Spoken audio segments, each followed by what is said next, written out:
Hello, entrepreneurs and business enthusiasts. Welcome back to the Manifesting Success Funding channel. I'm Timberly, and today we're diving into a crucial topic that often flies under the radar: business credit scores or business bank scores. Before we dive in, make sure to hit the subscribe button and the notification bell. Your support will keep the information coming.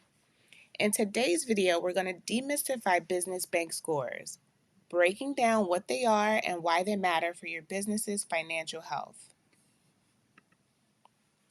Business bank accounts.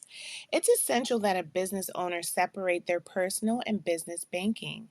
This is needed to run a successful business. One of the main financial tools used to accomplish this is a business bank account. Your business bank account helps maintain accurate records, prepare reports, make deposits and withdrawals, make wire transfers, issue checks, and a lot more. Business bank accounts have benefits.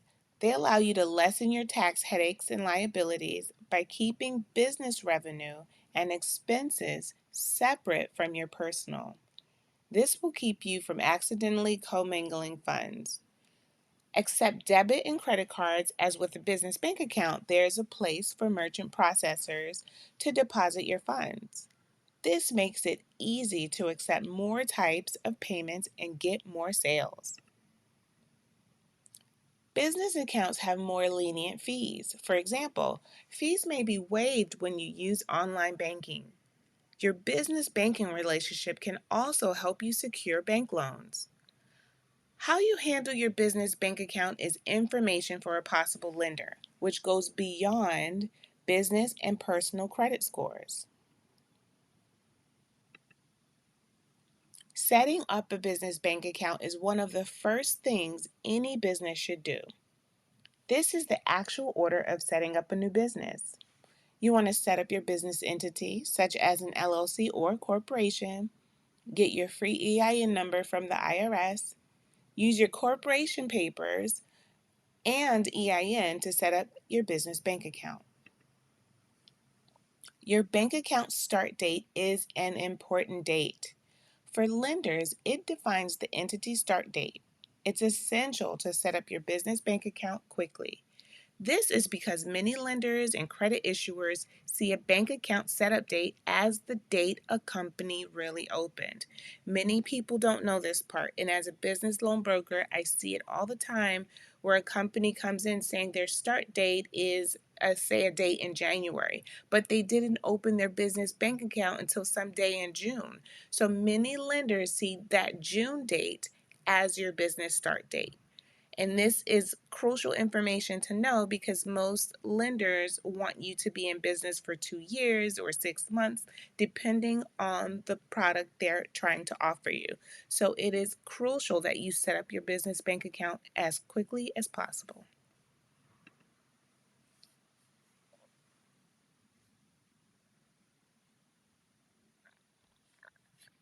Okay.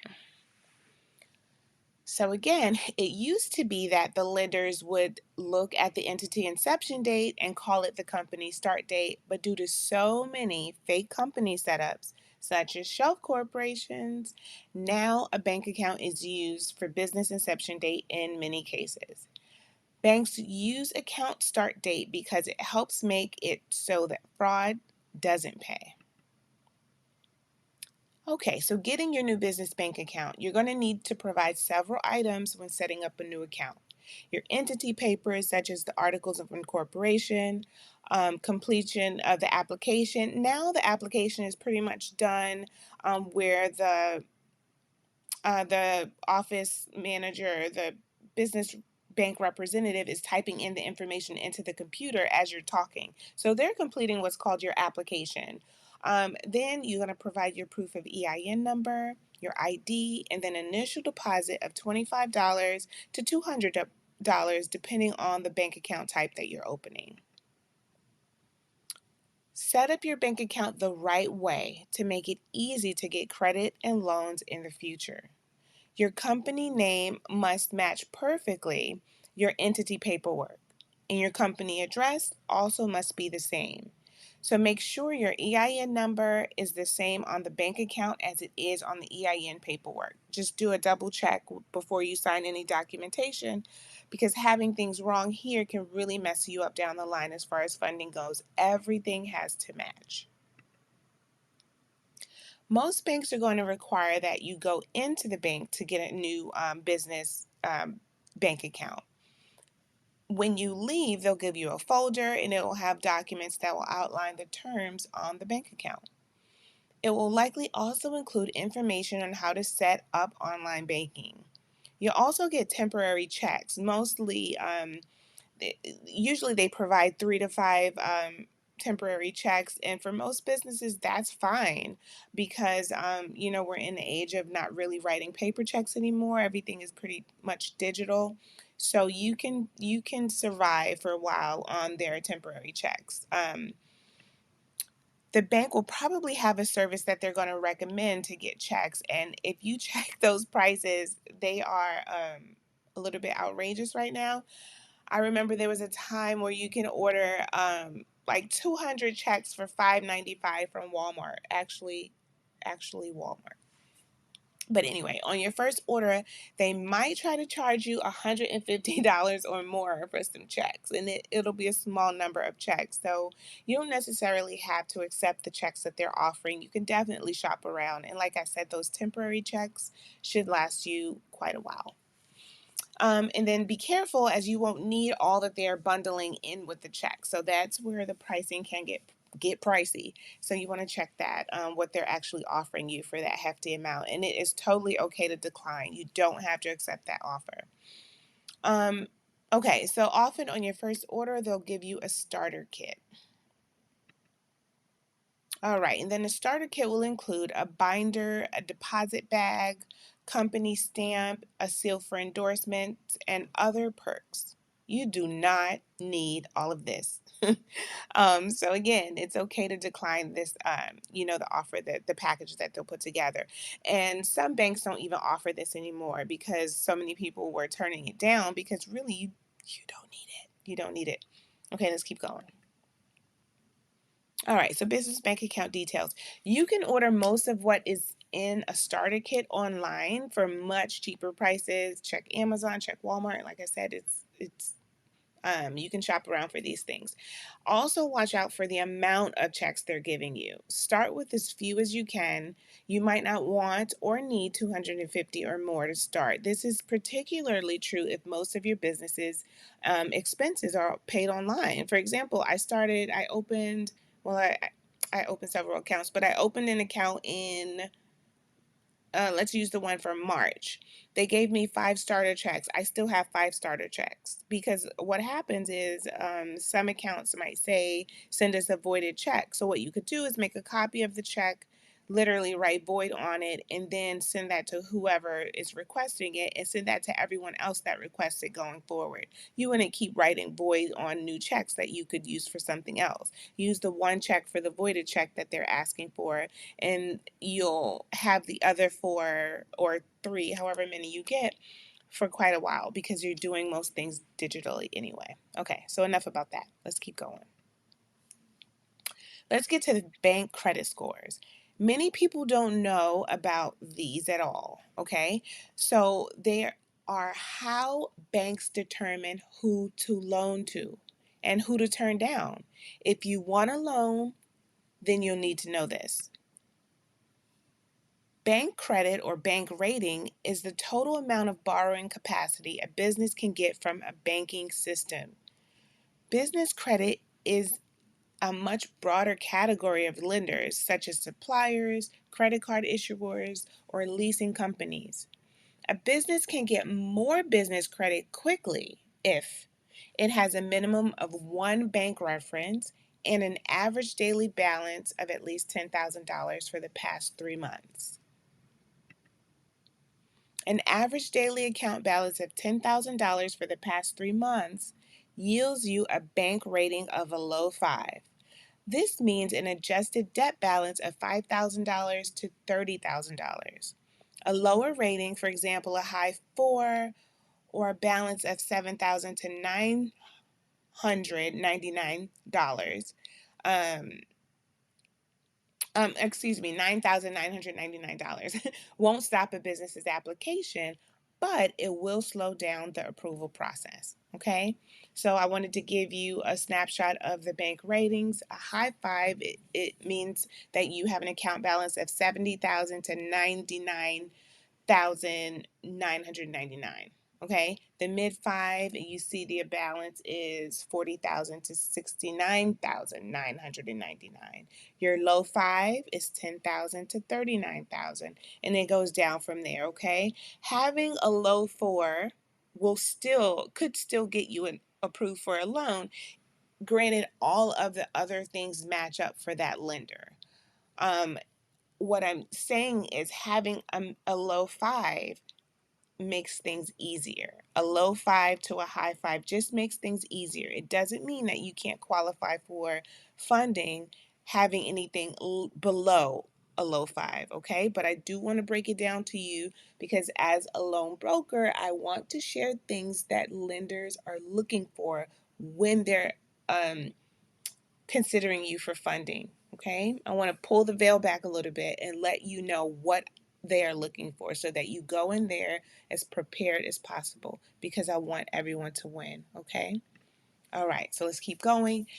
You want to keep your bank ratings up as much as possible. Do whatever it takes to keep at least $10,000 in an account over a 90-day period when you're going for high dollar funding. Okay? They're going to look there to see how you've managed your funds, to see what your business has been doing for the last 90 days because banks run in 90-day cycles. So that's why the 90-day period is there. Okay, so money should be kept there just to ensure a bank rating is high enough to increase your future financing approvals.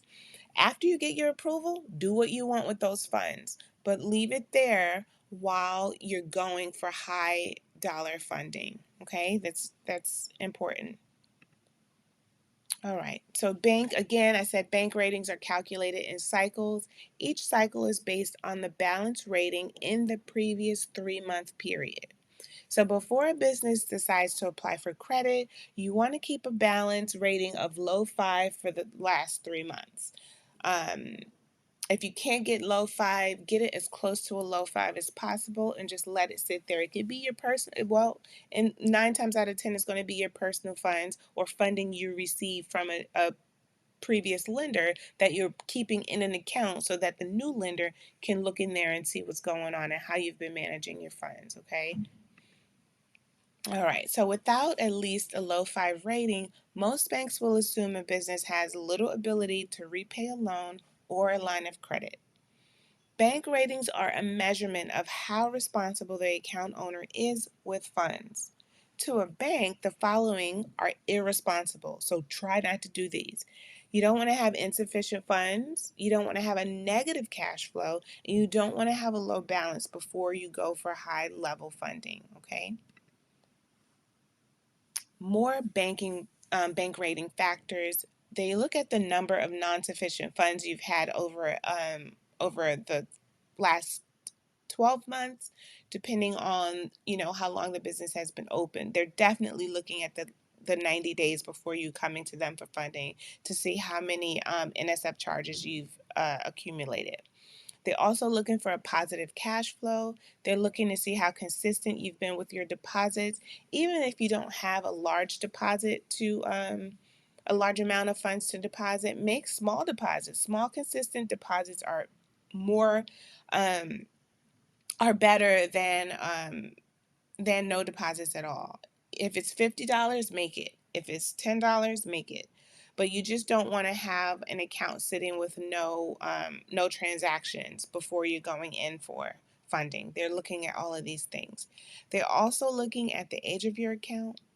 Um, and then the bank products the business uses. If you just have a checking account, they're going to view that one way. But if you have a checking account, a savings account, a business credit card with them, they're looking at you another way because you've established an ongoing relationship with this bank. So they're more likely to lend to someone who has an extensive relationship with them versus someone who is just walking in off the street. Hey, buddy, can you lend me some money? Okay, so relationships matter. All right, so and then they're looking at any savings account or investments a business has. So, how can you keep your bank rating up? You want to keep money in the bank over a 90-day period, whatever you have. Low 5 is nice, but if you are under a low 5, it's still better than not having any money in the bank before you're trying to go to them for funding. Okay, so you want to always maintain a balance of $10,000 or better if possible. You definitely want to keep a positive cash flow. Don't allow any NSFs to happen if you can help it before the 90-day period before you're trying to go for funding. Okay, so a recap for your bank credit score. A business bank account is vital for your business's success. It can be set up correctly. It should be set up correctly from the start, and that will help business owners get loans and credit. Bank credit scores measure account holder responsibility, and responsible financial stewardship will pay off every single time. Okay? So I do want to thank you for watching. Please like and subscribe. And then if you want help with your business funding or business credit, you can reach out to me, www.manifestingsuccessfunding.com. Okay, I will in the description box, in the description below, I will add a document that has all of the steps that you can use to set up your business properly. I'll also include information on how you can get up to $900 through business banking relationships. Okay, thank you so much for watching, and I'll see you in the next video.